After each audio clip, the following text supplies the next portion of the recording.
This is 5 p.m., a game that I'm currently making with Ange the Great. But how did everything start? I was asking a few people that I know in my Discord server whether they would like to team up for a game jam. After teaming up with them, it was decided to go for the floppy disk jam, which seemed to be an interesting idea because of the size limitation of putting a whole game onto a floppy disk. When everything was decided, there was still about 1 week left to get my engine ready. Most important basics were already there. It could load 3D models, had all the necessary transformations, collisions were already a thing, the lighting system was there, all sorts of input, and a 2D renderer for text and sprites. Basically the only important thing left was audio, so I took care by using OpenAL for audio output and writing a small WAV file loader. Then we were almost ready to face the game jam. It was still necessary to make sure the engine will compile without any issues on Windows. Luckily, this wasn't a big issue because I wrote very platform-independent code, and Ange has quite some experience with CMake and Visual Studio, so this wasn't too hard, but still necessary. Somehow, the jam's host had issues with his internet connection, so it took a while for us to get to know the theme, but once it was announced, it was infinite. We had a couple of ideas, but after a few hours we were settling on our infinite maze game idea. The maze is infinite, yet solvable in the sense that you have a top-level room with a usually unsolvable maze, but to solve that usually unsolvable maze, you have to go into rooms that contain yet another maze that might or might not be regularly solvable. This might be a bit hard to imagine, so I want to show you how this works in the game. When I enter this light door, I will descend 1 level deeper into the maze.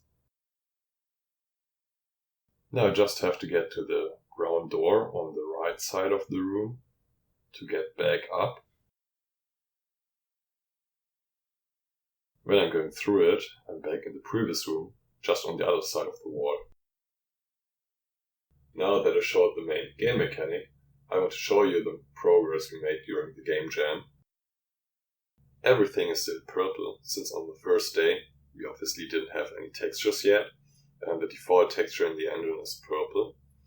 But some rudimentary player movement is already there as well, as is primitive maze generation. Soon after, Ange surprised me for the first time, and that happened a couple of times because of the time zone difference.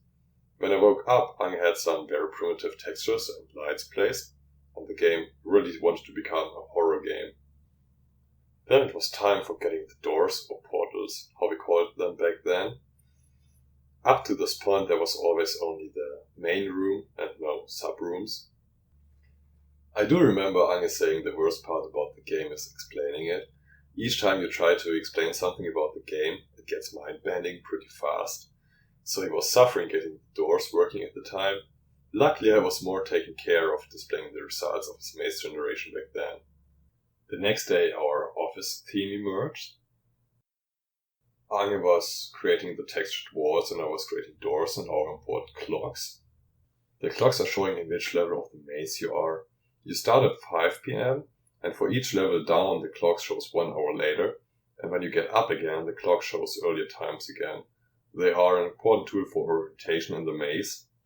Once Ange was done with his pretty cool surveillance cameras, we were about to submitting our game, although that wasn't our goal anymore, since we want to leave the jam behind for the sake of the game.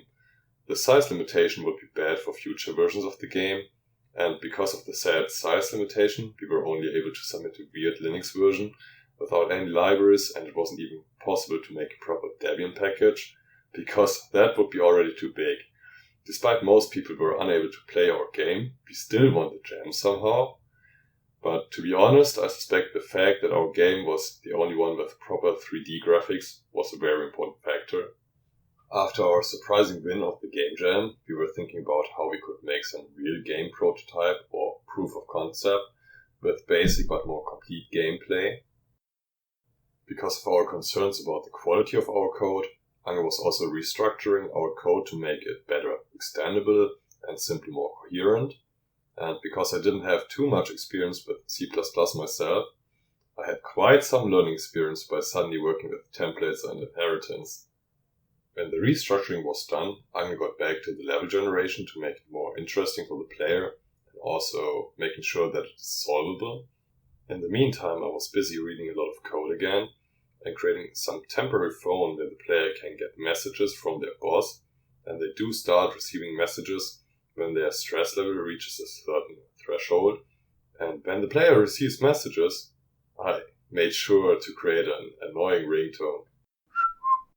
Ange added cool looking vending machines, and I made coins and a system for collecting them and purchasing the soda to reduce the player's stress. Although some sound effects for signaling the player the action of collecting a coin, as well for buying the soda at a vending machine, is still necessary, because right now it's kind of puzzling for the player. Once our prototype was done, we were inviting friends and some other people to test our game's prototype and let them fill out a form to gather feedback. And of course we need to handle this like the real professionals we are. After about 1 week of collecting feedback, we were discussing the results and made decisions about how we continue, but that's a story for